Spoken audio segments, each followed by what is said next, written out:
part 2. Okay, part 2.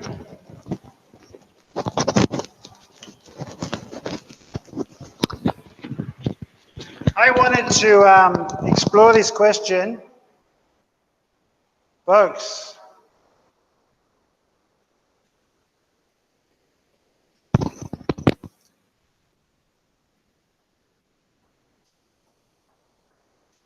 One of the things that came up earlier was the question of the brain drain, going overseas to do a university degree.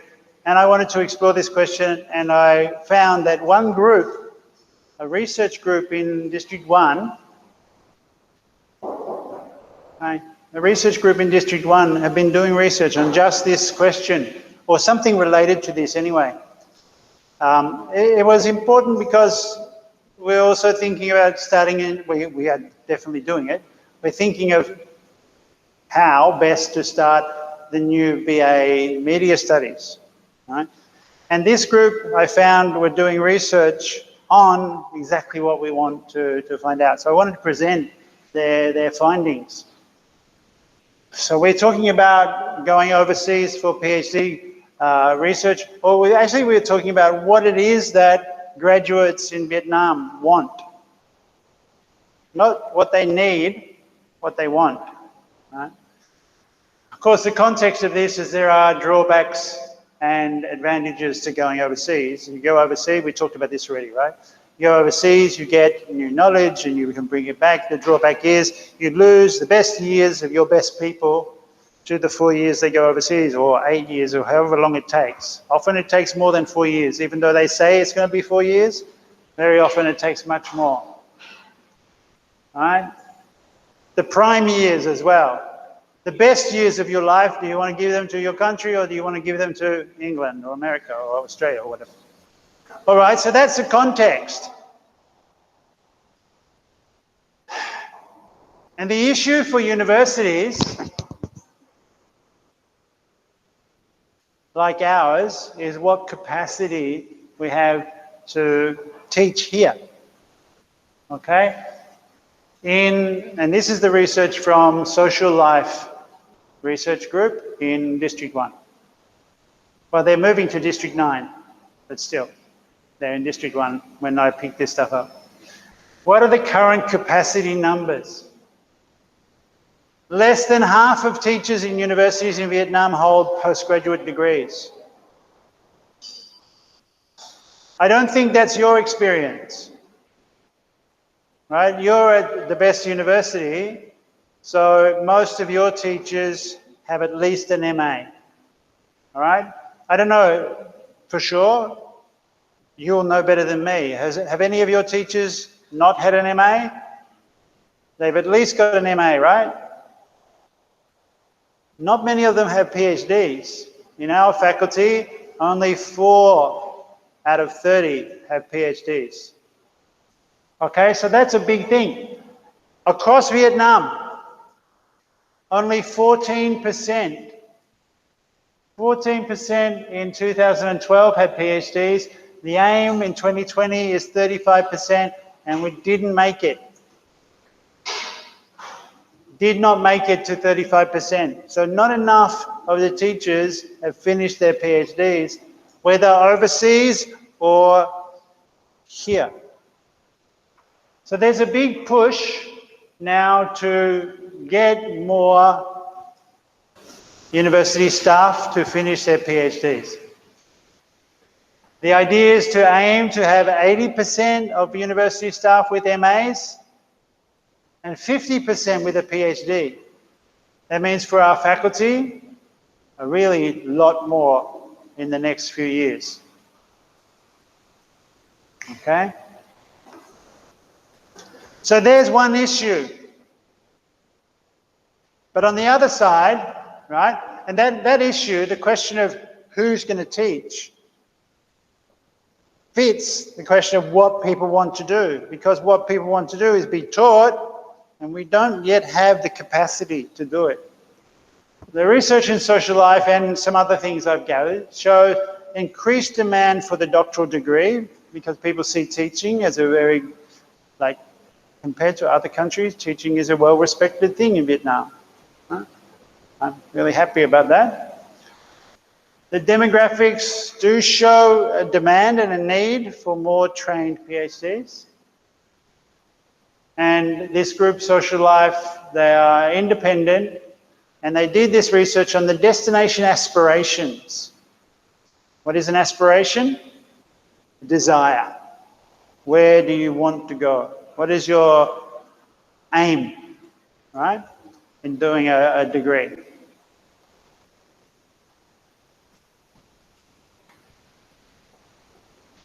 So, Communist Party policy supports the idea of renewing the system of university education and postgraduate education, especially to ensure sufficient numbers and improve the quality of teachers at all levels of education. They call this to socialise education. Normally socialise means something else to me, but in this context, socialising means everyone putting in making a contribution to education. Mobilise material and intellectual resources within society to promote this education. So a really big push to do PhD on one side. On the other side, the aspiration destination.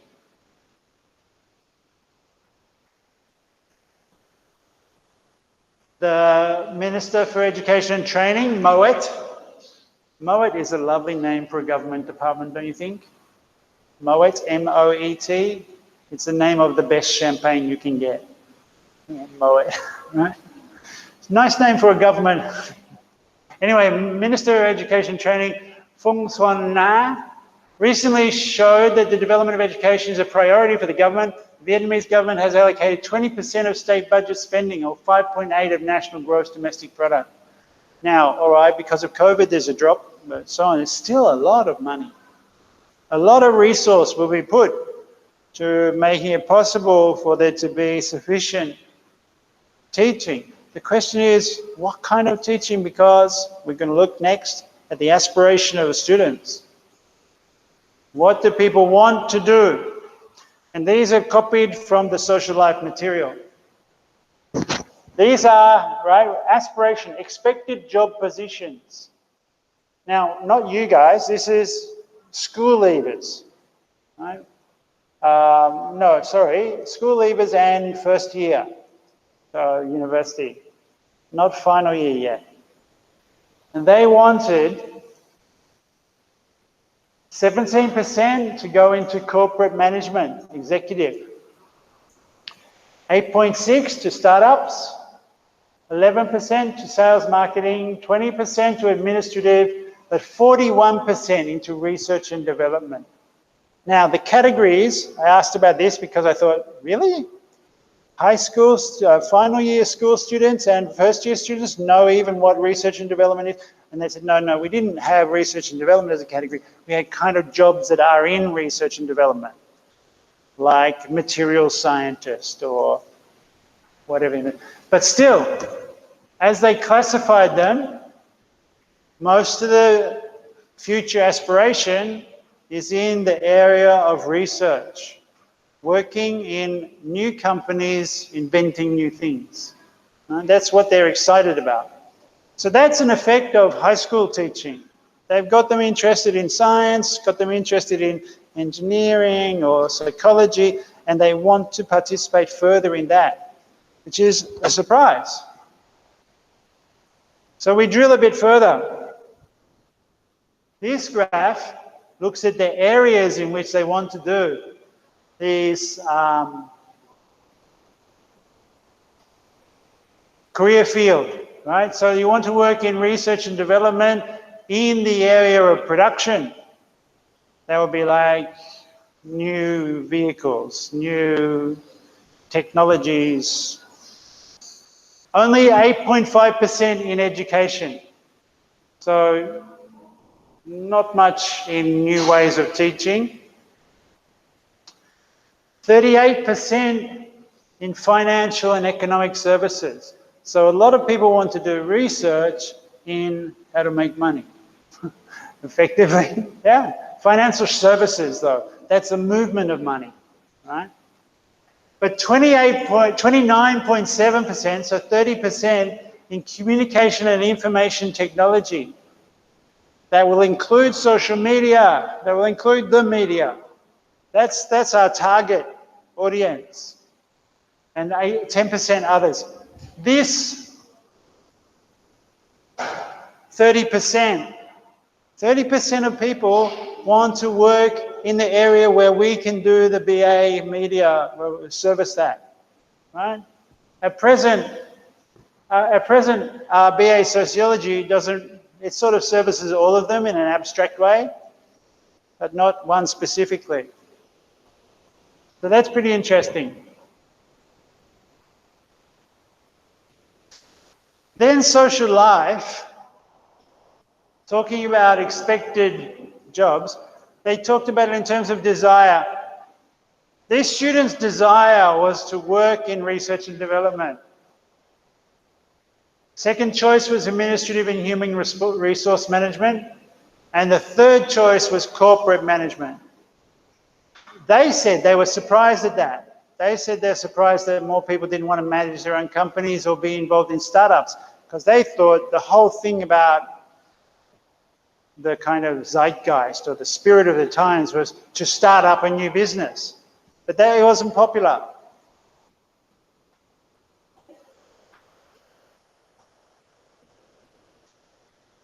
In their report, they talk about the context of the 4.0 Industrial Revolution. I think I've said to you before, this Industrial Revolution 4.0 is not much discussed outside of Vietnam. It's a specific way of talking it's a bit specific to here. But their social life's assessment is in this context, people need to focus on much more closely on self-improvement and lifelong learning skills to satisfy labour demand because it's changed. And universities should have some changes in their training program to include self-learning, self-knowledge, to promote self-learning and self-knowledge in students. I want to ask you, do we do anything now to promote self-learning and self-knowledge? Do we do that at all? I'm not sure we do much. Leave you to your own resources. Work it out for yourself. That's self-learning, I suppose. We can do a lot more to promote the idea that every student is a researcher. How do we make it work for you? How do we do it together, I suppose? So that you can then adapt to change in working patterns.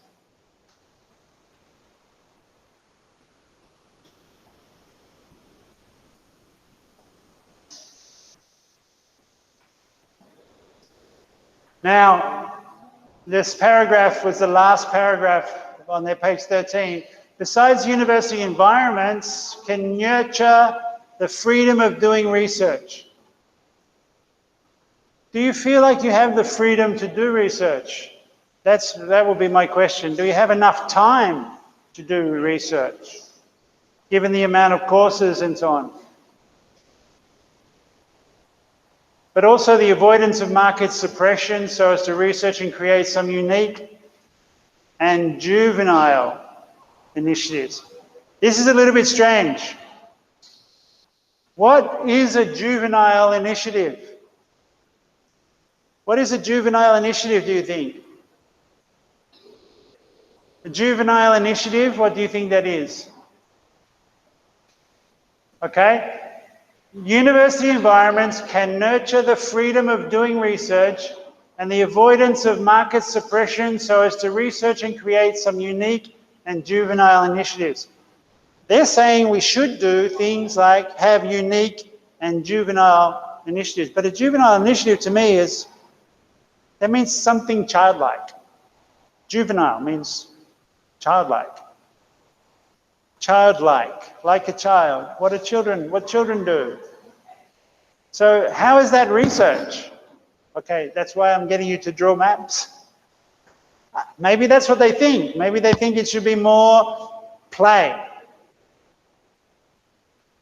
Maybe they think that the university should have more play because you learn through playing, right? Think of the invention of DNA. Crick and Watson, they invented the double helix by playing with children's blocks. Then they got the idea, and then they did a lot of computing, but nonetheless. But I'm not so sure. Avoidance of market suppression. What is market suppression? Of course, if you are doing research for a company, that company wants to keep knowledge from escaping. So avoiding market suppression is very important. However, to establish an R&D model, universities have to make a good preparation for their financial sources, facilities, human resources, and most importantly, a suitable mechanism to run such a model. That's pretty vague, but of course some money to support the idea that all students should be researchers and should have the time to unfold their development would help. I mean, if you have good environment, good places to study, well-stocked library, a bookshop. Okay, but they're promoting the idea of improving training.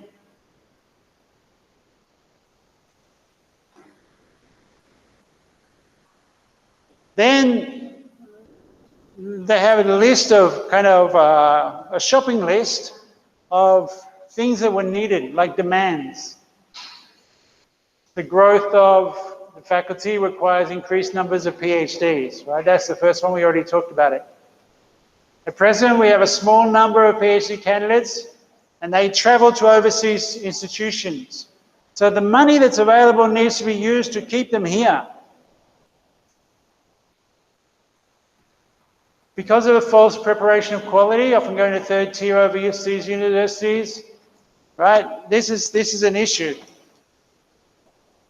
When Vietnamese candidates who could stay in Vietnam and study at a first-rate university like TDT go overseas, because it's so expensive, they can't afford to go to the best overseas universities. So they go to ones at a lower level, third tier. And they'd be better off going to even a second-tier Vietnam university. Because of the cost, UK, US and Australian fees are astronomical. Only the very rich can absorb the cost. It's a big burden on families. Right? German and other European countries have lower course fees, of course, but higher costs of living. It means only the wealthy can follow that path, not everyone.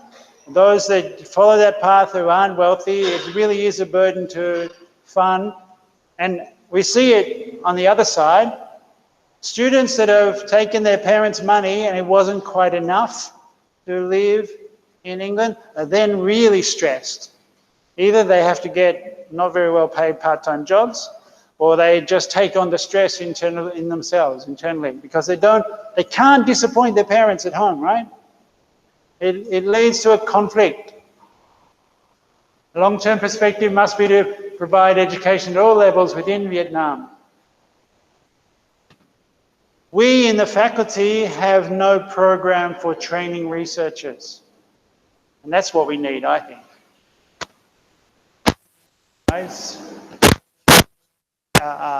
It hampers our ability to attract funding as well. I think the microphone went off on the tape. Sorry about that.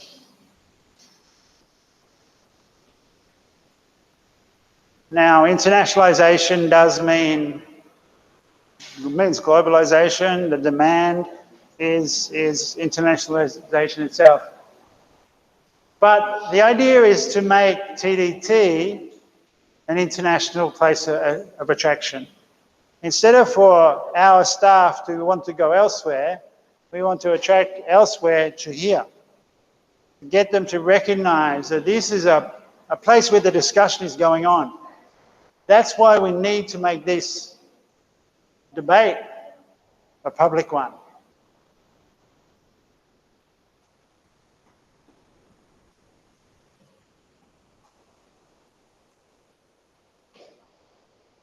It's all about perception. Perception and reputation of a faculty for being a place where students do research, where there's debates, where there's real engagement with texts, where you have the time to do that. An active, busy postgraduate population, graduate seminars, reading groups. I keep on pushing this idea of reading groups. No one seems to be taking it up. Okay, we need to be the place where you get a reputation for being where the discussion about the most interesting things is going on, like COVID and the response, or what have you, East Sea. Nothing should be banned. Because otherwise this brain drain will wreck us. Us, you, whoever we're talking about, the college.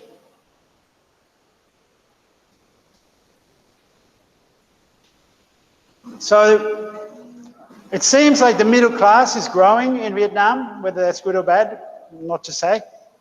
But that means there's a massive increase in demand and not capacity to satisfy it yet. So this is a challenge. We need to become an inward mobility sector.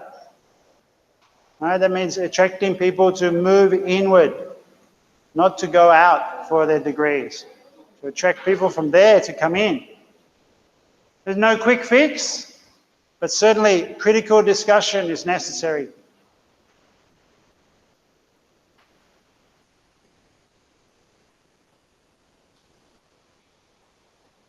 So you must have heard already that TDT aspires to be an international and world-leading university, okay?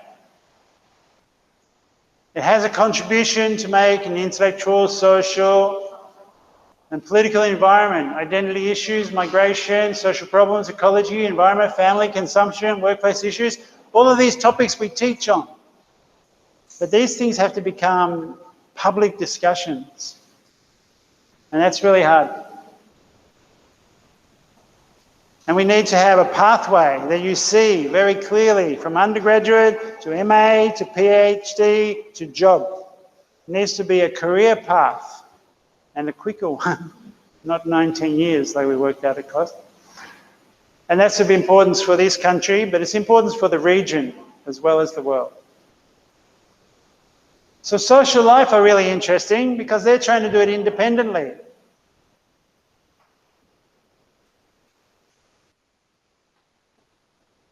Their document had some recommendations, but their style of doing the document was a little bit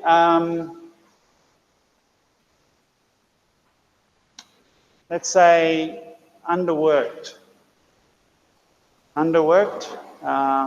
too basic. We really need to have some of the work that you're doing really confronting these issues, right? They are too few people privately. I know they were hiring recently, so there are jobs there, so you could go for that. We're in a dynamic market. But what I wanted to do to end is to work out from you, in these categories, do you have already an idea of what your future will include? Besides just leaving. Do you have an idea of where you'll work, which sector? Can we quickly go through? Can you say which sector you want to work in the future? No. Communication, yeah, okay. Just quickly.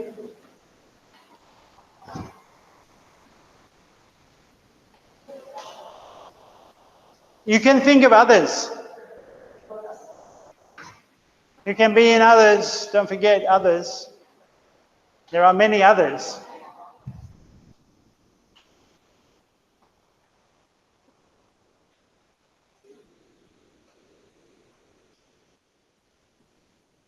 So we had these categories as well. Corporate manager, startups, sales, administration, R&D, others. And then we had it divided into production, education, financial, communication. Communication. Sociology and education. Production. Can you say a bit more? What kind of production? Fashion. Fashion. Is fashion production or is it communication? I kind of think of fashion as communication because you're saying something with your clothes. But yeah, it's production. Well, it's also a service. No, anyway, yes. What do you want to do when you grow up?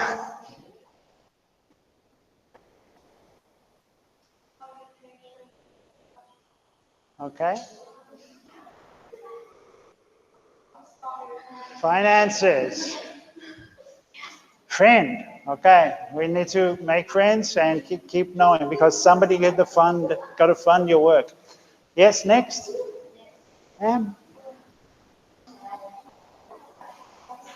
What do you want to do when you grow up? Education. Education. Okay. Education. Not there. Others. The last category is other. It can be anything. But don't look at the categories. Just tell me what your idea is now. What do you want to do? Fashion. Communication. What kind of communication? Just something, okay?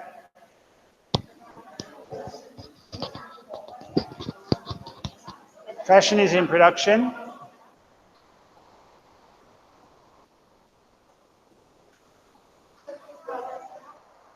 And production. So what kind of production?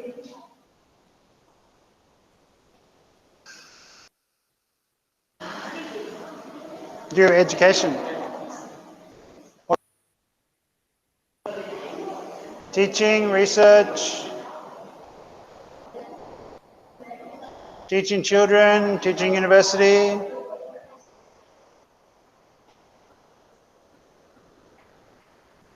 At university. Brother? Production, what kind of production?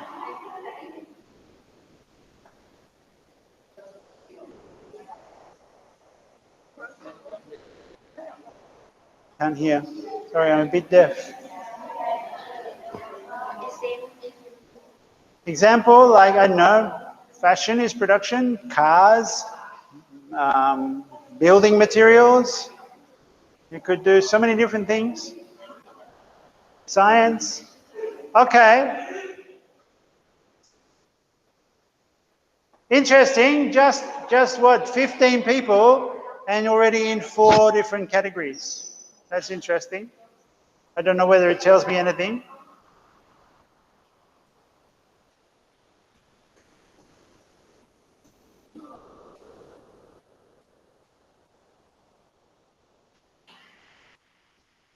The interesting thing about this company's social life is that it's doing this research partly because the government needs to know the answers to the questions it's asking, so it can sell the research.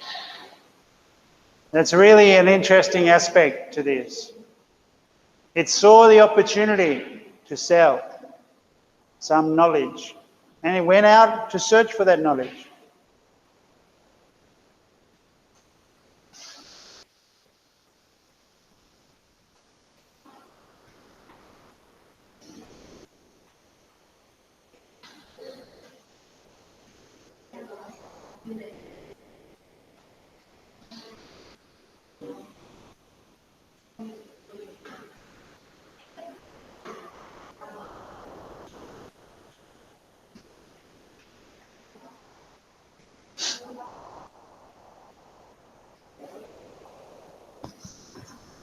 So now I wonder,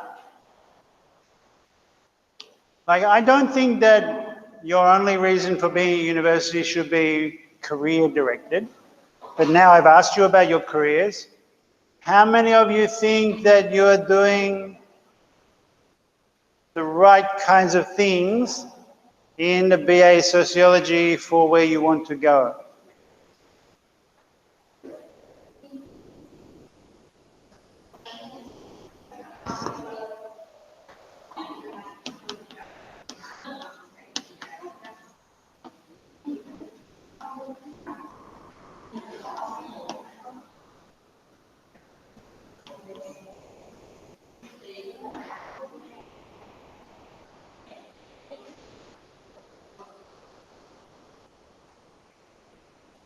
Okay.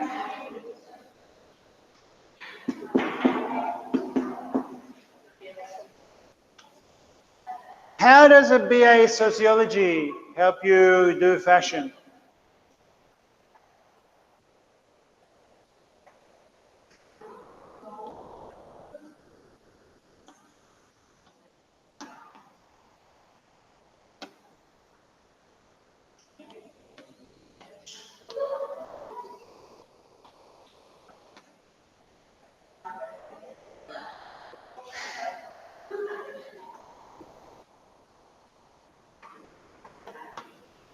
Okay. First of all, I don't think that the categories are necessarily the only ones or even the best ones. When you're doing a BA Sociology,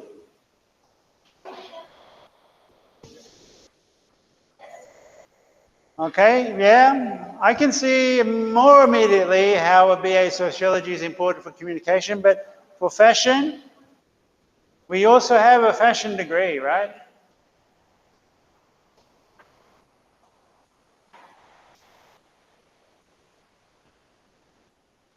Good answer.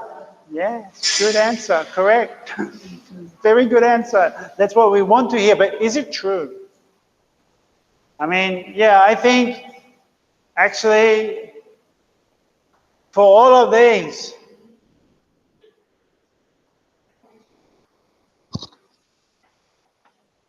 if you don't understand social processes in the whole, you can't do any of those.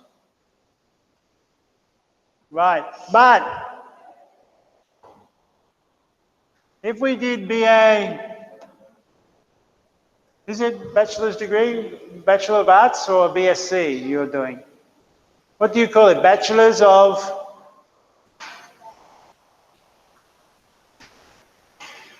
Bachelor study. All right, whatever. We don't have to say what it is. Hope.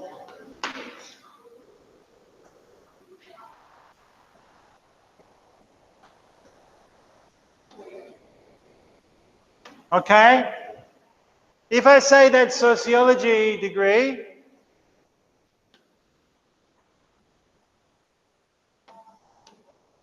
including a PhD, will help you with all of those. Is it the same for the BA with media? Policy, yeah. So management and policy.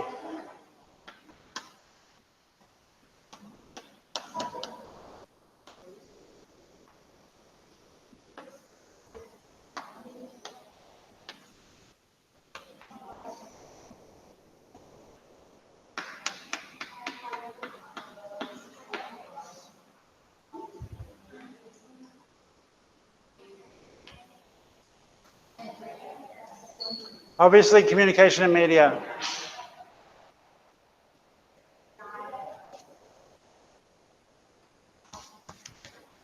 I guess I'm a little bit worried that BA Sociology is very general, so we can apply it to anything.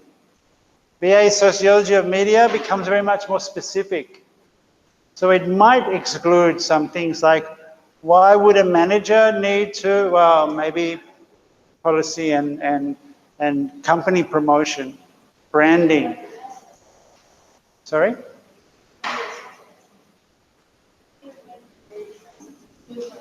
Human resources. That's management, yeah, that's true. But how is media helping that? I mean, yeah. It's just a little bit more of a disconnect for me, I think.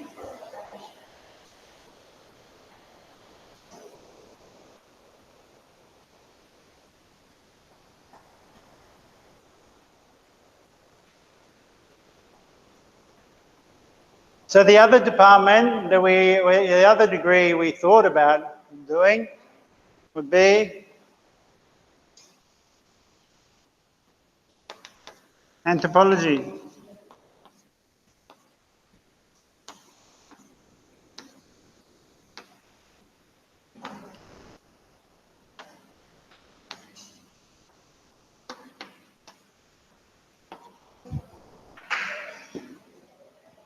Anthropology and communication, yes. Anthropology and finance, well, David Graeber's book, Debt, maybe. Anthropology and fashion, of course. Anthropology and education, of course. Anthropology and management, that's audit culture and so on. Anthropologists do discuss it, but it's not directly relevant. In a way, the drive to become vocational is making us change the faculty's provision.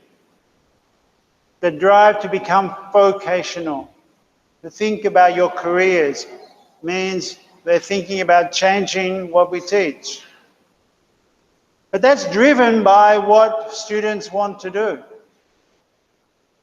So there's the changes coming from them, from you. Not from you in particular, this group, but you as a wider collective population. Very interesting.